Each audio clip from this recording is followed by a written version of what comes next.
नमस्कार दोस्तों, स्वागत है आपका आपके अपने चैनल अमेजिंग टॉप 10 में। देश में गेहूं के संकट को देखते हुए भारत ने इसके एक्सपोर्ट यानी निर्यात पर बैन लगा दिया है। भारत के इस कदम का दुनिया भर में असर दिखना चालू भी हो गया है। ब्रेड से लेकर नूडल्स जैसे व्हीट से बने हुए प्रोडक्ट्स के दुनिया में दाम बढ़ने के आसार काफी हैं, जिससे पूरी दुनिया में खलबली मची हुई है। ऐसे में आइए जानते हैं कि भारत ने आखिर गेहूं के एक्सपोर्ट पर बैन क्यों लगाया।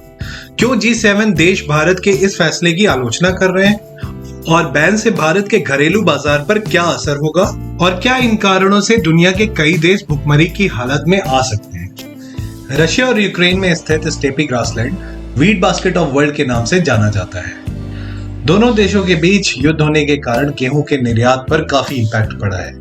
एक तरफ रशिया पर दुनिया भर के बैन लगे हुए हैं, जिसके कारण वो किसी भी तरह का निर्यात नहीं कर पा रहे हैं। वहीं दूसरी तरफ यूक्रेन के बंदरगाहों पर या तो रशिया ने कब्जा कर रखा है या तो उसे पूरी तरीके से ध्वस्त कर दिया है, जिसके कारण निर्यात का तो कोई सवाल ही नहीं पैदा होता। चूंकि ये दोनों देश दुनिया का 30% व्हीट प्रोड्यूस करते थे, इसके कारण दुनिया के बाकी व्हीट प्रोड्यूसिंग कंट्रीज पे काफी दबाव आ गया है, जिसमें भारत की एक प्रमुख भूमिका है। रशिया और यूक्रेन इशू में ही दुनिया में व्हीट प्रोडक्ट्स के दाम 60% बढ़ गए, जिसके कारण जिन देशों को ये देश व्हीट एक्सपोर्ट करते थे वो भुखमरी की हालत में आ गए। भारत में व्हीट प्रोड्यूस करने के लिए मार्च का महीना सबसे युक्त माना जाता है। मार्च के महीने में 27 से 30 डिग्री सेल्सियस तक का टेम्परेचर व्हीट प्रोडक्शन के लिए सबसे एप्ट है। पर इस साल मार्च में हीट वेव्स के आने के कारण गेहूं के प्रोडक्शन में 25% तक की कमी नोटिस की गई है, जिसके कारण भारत में भी व्हीट और व्हीट प्रोडक्ट्स के प्राइसेस अचानक से बढ़ने लगे। लो प्रोडक्शन, प्राइस राइज और देश में आपूर्ति करने के लिए भारत को इस निर्यात पर रोक लगाना पड़ा। इस बैन का भारत के मार्केट पर असर तुरंत देखने को मिला, जब व्हीट और व्हीट से रिलेटेड प्रोडक्ट्स के दाम लगभग 10% तुरंत कम हो गए। Bangladesh, Afghanistan, Nepal, Qatar, UAE, Indonesia, Sri Lanka, Oman, Yemen और मलेशिया जैसे देश गेहूं की आपूर्ति के लिए भारत पर पूरे तरीके से निर्भर है। इन देशों में से जिन देशों के साथ line of credit already in place है, उनके साथ निर्यात चलता रहेगा। आइए समझते हैं LOC होता क्या है। लाइन ऑफ क्रेडिट एक पूर्व निर्धारित उधारी सीमा है, जिसे किसी भी समय टैप किया जा सकता है।